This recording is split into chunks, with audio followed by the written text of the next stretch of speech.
I shall resign the presidency effective at noon tomorrow.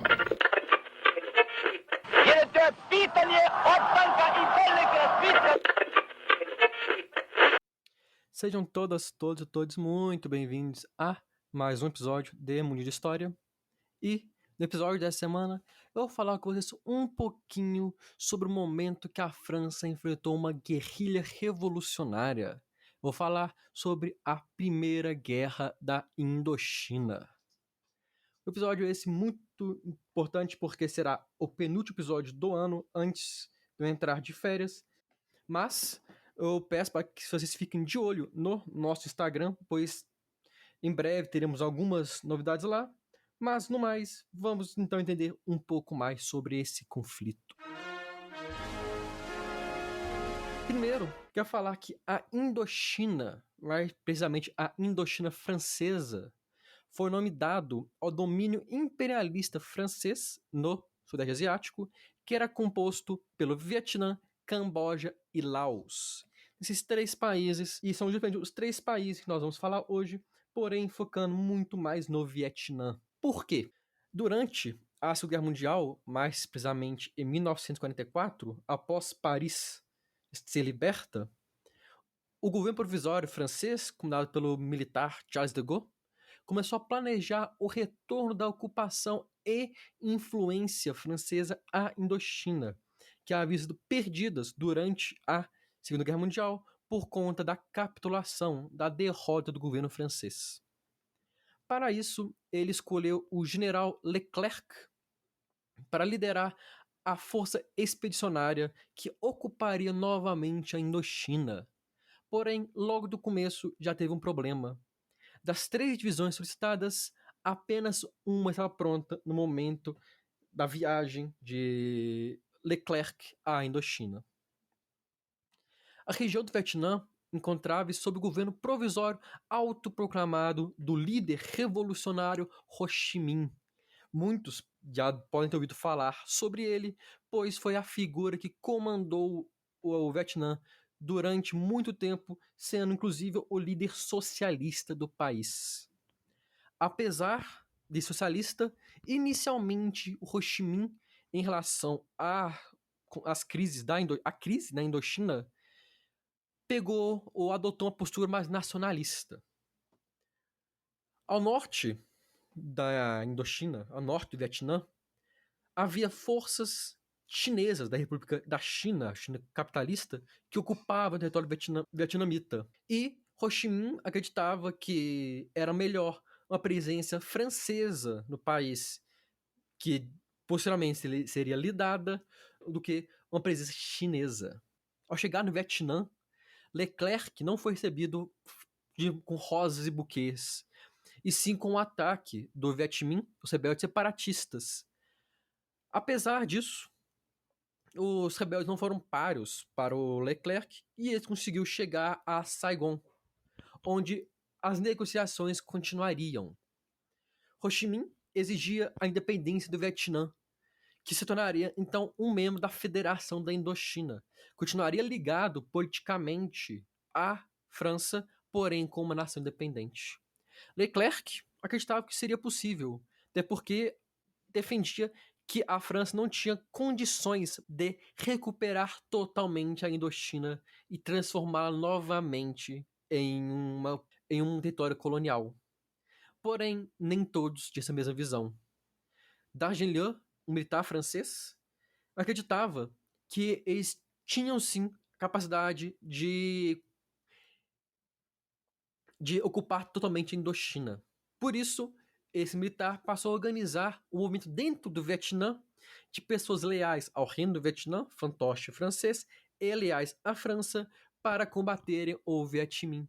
E rapidamente esses grupos entraram em conflito. O próprio Ho Chi Minh não confia no Viet Minh com Ho Chi Minh, mas o próprio Ho Chi Minh chegou a enviar uma carta para o governo francês solicitando uma intervenção para que a paz reinasse, para que não houvesse derramamento de sangue. Porém, o Dargelian, como eu falei, queria ocupar toda a Indochina novamente, propositalmente atrasou a entrega da carta. Os ataques continuaram, cada vez mais apoiados pela França, Até o dia 21 de dezembro, quando Ho Chi Minh oficialmente declarou guerra contra a França. Agora, o Vietnã não mais procuraria a sua independência pela paz, pela diplomacia, e sim pelo sangue e pela baioneta. A guerra começou com uma série de vitórias francesas, expulsando os rebeldes de Hanoi, da maior parte do Laos, e conseguindo, mesmo com muitas perdas de vidas, defender várias cidades e cercos. Porém, eles não conseguiam, por falta de contingente, perseguir os Vietminh, os rebeldes que fugiam. Portanto, esses conseguiam fugir e se reagrupavam, impedindo um grande enfraquecimento do movimento rebelde. Ao mesmo tempo, os reforços que estavam sendo enviados para a Indochina tiveram que parar no Marrocos por conta de uma crise colonial na ilha, atrasando a sua chegada. De outubro a novembro de 1947, a França conquistou uma série de grandes vitórias. Quase 10 mil baixas, mortos e feridos, foram causados aos Vietmins. A moral francesa se elevou extremamente, falando que foi uma vitória fatal. Mas os rebeldes estavam longe de se render. Se as tropas Ho Chi Minh não poderem lutar em batalhas convencionais, por não terem treinamento, armas do nível da França, passariam então a usar estratégias de guerrilha. Ataques rápidos, emboscadas e seguidas por rápidos aparecimentos permitiram que os Vietmins causassem grandes danos aos franceses. Rapidamente atacavam, rapidamente sumiam e a França não conseguia combater esses ataques, principalmente os noturnos. E vale ressaltar que, ao mesmo tempo que novos reforços chegavam da Europa para a França, os próprios rebeldes, Vietminh, Ho Chi Minh e os outros líderes revolucionários que se conseguiam na própria população o apoio para se juntarem à luta pela independência. A maré de sorte e de vitória da França, contudo, mudaria radicalmente a partir de 1949. Neste ano, Mao Tse-tung, líder socialista chinês, foi vitorioso na Guerra Civil Chinesa e consolidou a República Popular da China, a China que nós conhecemos nos dias de hoje.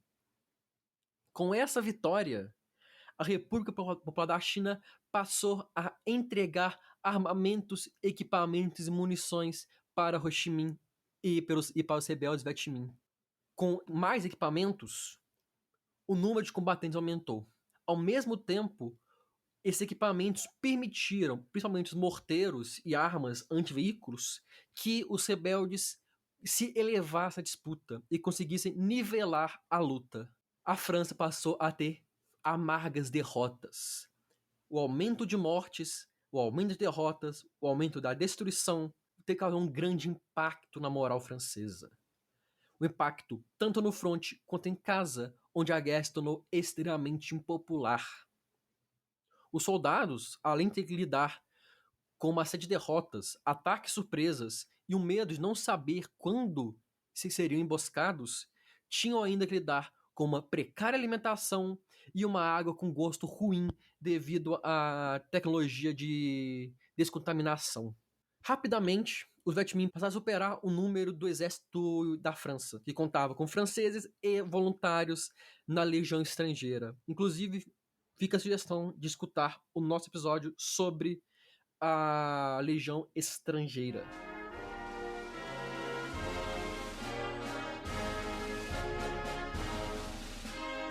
Giap, um líder revolucionário, um líder dos Vietminh, realizou 2 grandes ataques contra a França, ou as posições francesas. Porém, Lattre, o comandante, extremamente habilidoso, conseguiu repelir ataques fortemente. Mas isso não quer dizer que a situação estava tranquila. Ao longo de 52 e 53, a moral francesa caía cada vez mais. Ao mesmo tempo que a falta de soldados permitia que os franceses fossem derrotados cada vez mais e não fossem capazes de garantir a segurança do próprio local onde se defendiam. Uma série de infiltrações de rebeldes ocorreu. Dá pra imaginar o quanto a moral dos soldados estava afetada. Eles não sabiam quando seriam atacados, quando estivessem invadindo, ao mesmo tempo que sabiam que a proposição que estavam não era segura e que qualquer momento um ataque surpresa dos Vetmin poderia ocorrer. A paz passou a ser cada vez mais desejada, influenciada inclusive pela mudança de comando na União Soviética após a morte do Stalin. Começavam a se organizar para se reunir e realizar uma conferência de paz. A França, porém, desejava uma grande vitória, pois acreditava que uma vitória fatal contra os Vetmin, contra o Ho Chi Minh e os vietnamitas, possibilitaria uma moral da França maior e uma possibilidade de negociação maior. Daria vantagens à França na mesa de negociação. As potências marcaram então para abril e julho a Conferência de Genebra, onde buscariam alcançar a paz na Indochina. Porém, até a chegada de julho, os combates ocorreriam para a Terceira Francesa. Em março de 1954, um grande ataque dos Vetmin foi realizado contra as posições francesas. E, novamente, a superioridade numérica foi decisiva. Dia após dia, os franceses perdiam territórios, perdiam soldados. Os soldados, os comandantes, passaram a ter uma única esperança: uma intervenção americana. Intervenção essa que foi negociada e foi discutida. Foi planejado até mesmo um grande ataque com os pesados bombardeiros americanos. Contudo, o presidente foi aconselhado a não seguir com esse plano. Os conselheiros militares alertaram que uma ação tão grande como essa por parte dos Estados Unidos pudesse elevar o conflito entre Indochina e França para o conflito geral da Ásia, e ninguém desejaria essa escalada. Sendo assim, após 7 dias de batalha e mais de 15 mil baixas, os franceses oficialmente se renderam, sendo derrotados, na maior derrota colonial francesa até então. Abril e julho chegam e a Conferência de Genebra é sucesso. Ela definiu que o Vietnã seria dividido no paralelo 17, formando 2 países, o Norte e o Sul, o Vietnã do Norte e o Vietnã do Sul. As tropas francesas deveriam imediatamente se retirar do Vietnã do Norte em direção ao Sul, tendo um tempo estimulado para fazer isso. Por 300 dias, civis de ambos os países teriam um livre trânsito e, em julho de 1956, eleições gerais seriam realizadas. Mas lembra que eu falei que a Conferência de Genebra foi sobre a Indochina? O Camboja e o Laos também foram discutidos. O Camboja teve sua independência e territórios reconhecidos, eleições marcadas, usufruindo de décadas de estabilidade, e o Laos não conseguiu ficar totalmente livre da presença rebelde, mas ficou determinado que nos próximos anos o governo buscaria soluções políticas e pacíficas para o país.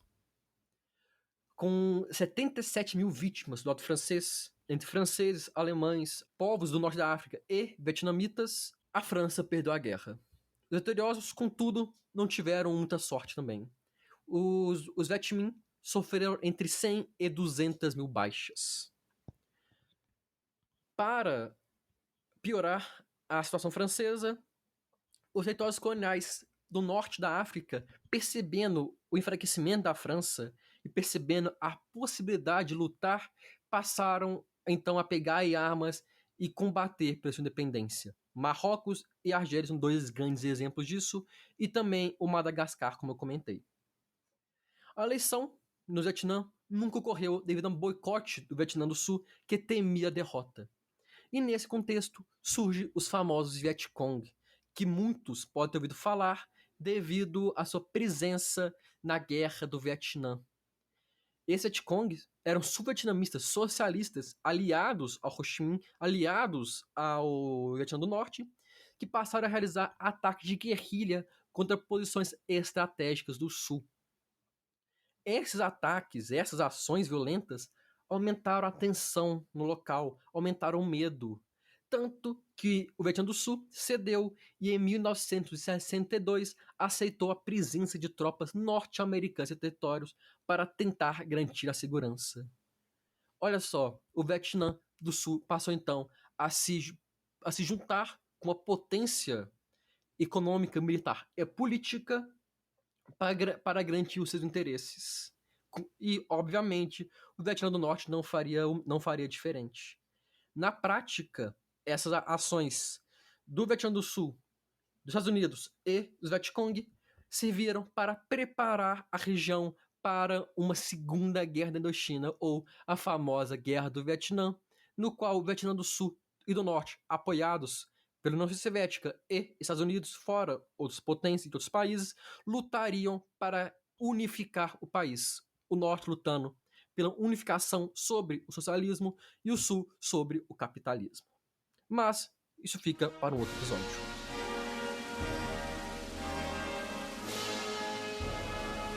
Eu agradeço a todo mundo que escutou o episódio até aqui. Espero que o episódio tenha sido interessante, tenha sido divertido e, mais do que isso, tenha sido educativo. Se você gostou do episódio, compartilhe com seus colegas, familiares, amigos, amigas, qualquer um que você acha que possa gostar, que nos ajuda muito. Você pode nos ajudar mais ainda financiando nosso podcast pelo Catarse ou pelo Pix. Os dados são lá no nosso Instagram, @Mundinho de História. Aproveite e nos siga no Facebook e Twitter, nas páginas de mesmo nome, para estar sempre por dentro de qualquer mudança, qualquer aviso e de qualquer publicação de episódio. Como eu falei anteriormente, eu estou com o microfone reserva, enquanto não consigo um novo, peço desculpa caso a qualidade não esteja tão boa como antes, mas em breve estarei com um microfone melhor. Se você está nos escutando pelo Spotify, você pode mandar pelo próprio aplicativo um feedback para nós, nos ajuda muito. No mais, muito obrigado novamente a todo mundo que nos escutou até aqui. Não esqueça de curtir, compartilhar e comentar lá no Instagram e nas outras redes sociais. E vejo vocês no próximo episódio da semana que vem. Muito obrigado e até lá.